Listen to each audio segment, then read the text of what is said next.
আজকে এমন এক মেলায় গিয়েছিলাম যেখানে সব পুরনো জিনিস বিক্রি হয়, কিন্তু এই লেভেলের জিনিস বিক্রি হয় সেটা নিজের চোখে না দেখলে বিশ্বাস করবে না ये তোমরা। क्या মানে है? জিনিসগুলোকে দেখেই মনে হচ্ছে যেন বছর বছর ধরে অকেজো হয়ে পড়ে রয়েছে, পড়ে থাকুক বা কুড়িয়ে আনুক ওভাবেই বিক্রি হচ্ছে। মানে একটু একটু পরিষ্কার পরিচ্ছন্ন করারও দরকার নেই। এই দেখো গাইজ, কাপ প্লেট গ্লাসের সেট।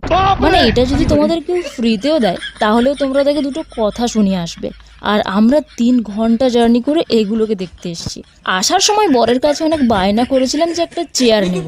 এই দেখো চেয়ারের অবস্থা, পুরনো ডাইনিং টেবিল, পুরনো সোফা, পুরনো গ্রিলের জানলা দরজা, তাও একদম ফ্রেম সহ, ধুলো পড়া বেসিন, জিমের জিনিসপত্র। ভাই সিরিয়াসলি এটা কেউ কোথা থেকে নিয়ে এসছে? হ্যাঁ, একটা জিনিস যেটাই মেলাতে এসে আমার ভালো লেগেছে সেটা হলো এটা। ঠিক এক্স্যাক্টলি এরকম একটা বাক্স আমাদের বাড়িতে ছিল। হ্যাঁ, সেটাও বিদায় হয়েছে মিনিমাম 5-6 বছর হয়ে গেল। ওই বাক্সতে আমার বাবার সব ইলেকট্রিক জিনিসপত্র থাকতো, যেমন স্ক্রুড্রাইভার, কাটা তার, কাটা বাল্ব, এসব রাখতো দেখতাম। তাই আমার বর সাইড থেকে আমাকে বলছে নিশ্চয়ই শ্বশুরমশাই বিক্রি করে দিয়েছিল, সেটাই মেলা পর্যন্ত চলে এসছে। তাই আমি ডিসাইড করেছি আমি কিছু কিনি আর না কিনি, এই বাক্সটা আমি মেলা থেকে কিনে নিয়েই যাব।